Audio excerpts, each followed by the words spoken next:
I feel like in the past couple years, there's been a flood of a certain type of video on YouTube. That being X amount of indie games that you should play or haven't heard of. And if it isn't obvious, I am part of that trend. Sure, I make other videos like video essays about what immersion in gaming means and how save systems in games affect the experience and narrative, and I'm really proud of those videos, but sometimes I just want to talk about a bunch of indie games I don't hear many people talking about. I think part of the reason why there are so many types of these videos now is because we are currently in a golden age of indie games, with so many coming out now that a lot end up getting swept under the rug. So there are so many indie game hidden gem videos because there are so many indie game hidden gems. Is this just me giving myself an excuse to ramble on about more indie games? Maybe, yes, probably, but I have some more indie games that you probably haven't heard of and probably should play. One of my favorite types of games is small open world games. Games like Little Gator Game, or A Short Hike, or Lodalnot. Games that put you in a small but full world and give you a main objective that you can tackle at your own pace. You can rush to climb the mountain in A Short Hike, or you can take more time to interact with the locals, hear their stories, and help them out. It's a game that encourages you and rewards you with choosing to explore every nook and cranny, but doesn't require you to. But A Short Hike is not the game I'm recommending you today, although definitely check it out if you haven't. Today I'm talking about a game called Tiny Terry's Turbo Trip. I've seen some people jokingly make comparisons of this game to Grand Theft Auto, and while they do both allow you to commit crimes, acts of violence, and pimp the shit out of your ride, the core of Tiny Terry's Turbo Trip is not a complex crime narrative with big set-piece heists, but a goofy little joyride in a small, wacky world. So, the basis of Tiny Terry's Turbo Trip is that you play as Terry, a person in desperate need of a job in this god-awful economy, or more specifically, in need of a car. Terry wants to do what no man has ever done before: go to space. By car. So Terry gets a job as a taxi driver, but Yellow Taxi goes vroom, this is not. Instead of driving people around, you explore the world looking for junk to upgrade your car until it's ready for space. You can get junk in various ways, finding it laying around the world, or doing odd jobs for people. The world and the characters in this game are just so charming and absurdly stupid. They all have the weirdest names and comical dialogue. Like, there's this one dude in the game who's tanning on the beach and he's literally burning up, but he refuses to admit it, saying you're only trying to get him up to steal his spot. You can come back and check on him throughout the game, and each time he gets progressively more and more on fire, and still he refuses to admit it. And eventually you come back just to find a pile of ashes and sunglasses. Really, the best part of this game is interacting with the crazy characters of this game and the random shit they have you do. I'm not going to say much more on the jobs they have you do because I want you to discover that for yourselves, but they're always entertaining and got a good chuckle out of me. Oddly, this game that didn't seem to take itself too seriously at all kind of turned serious towards the end, and the narrative unraveled into something more than about having a goofy trip, unraveling into a heartfelt story about the issues of running away from our problems. I'm not going to say much more because spoilers, obviously, but seriously, it took me by surprise, and it wasn't a bad surprise. The game is not long in the slightest, so if you don't have much time on your hands, I'd recommend checking this one out. The next game that we're going to be looking at is a self-described arcade dodge-em-up, which is a pretty good description because I don't know what else I'd call it. Jumpgrid is a relatively simple game. You are a little diamond on a grid, and you can jump flash from point to point on the grid. Collect all the cubes on the grid, and a portal spawns in the center that takes you to the next level. However, there are various shapes and geometric patterns that will slide across the screen, and if you touch them, then you have to restart the level. The gameplay is simple, snappy, and very satisfying.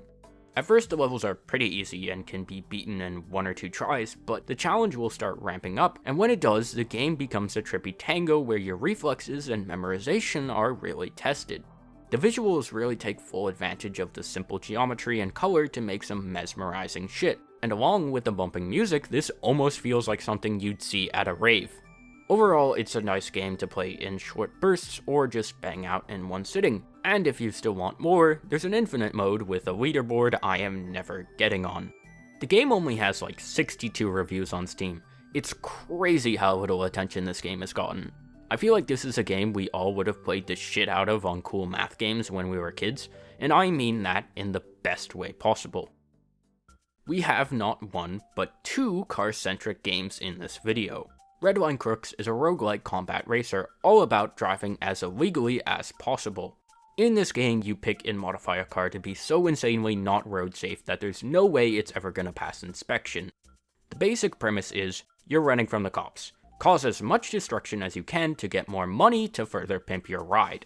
You'll face some bosses, and try to make it to the end. Good luck, have fun, no need to pass your road test for this one. All that matters is you can find the pedal that makes you go fast. In all seriousness, this game has a very fast and addictive game loop. The more money you earn between runs, the more power-ups become available to you during runs, and eventually more vehicles become available to you as well. Each vehicle can boost, slam into other cars, taunt, which makes enemies behind you catch up to you, and do some sort of special gimmick. Like there's one car that's just a forklift, and its whole thing is picking up cars and throwing them at other cars. And then there's this boatmobile that has a harpoon that can latch onto other cars ahead and drag yourself towards them at high speeds, smashing together. The game encourages you to have fun, go fast, and destroy as much shit as possible. For example, how you regain health and cash is by destroying other vehicles. It's clear that the dev wanted to make a game focused on player fun, and I think they did a fantastic job at that. I was constantly doing runs on my Steam Deck when I had a little time to myself at work. Currently, this game only has 52 reviews on Steam, so it has not seen much love, not nearly as much as I think it deserves. Now, if you've gotten to this point in the video and thought that all the games thus far have seemed cool, but require you to press too many buttons, well then, I just read your mind and know where you live now, and I have a game that only requires you to press one button.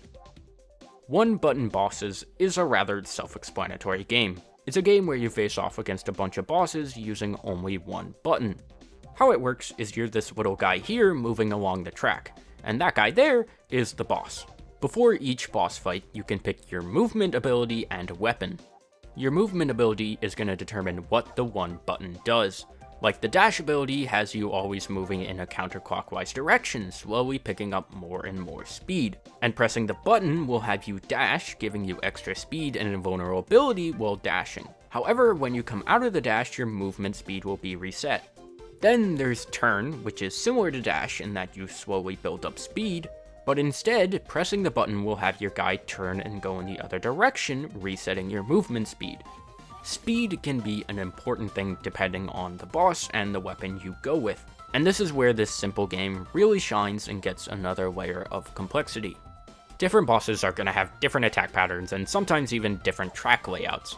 So there's a fair bit of experimenting because you're trying to find out what movement and what weapon combo works best in that scenario.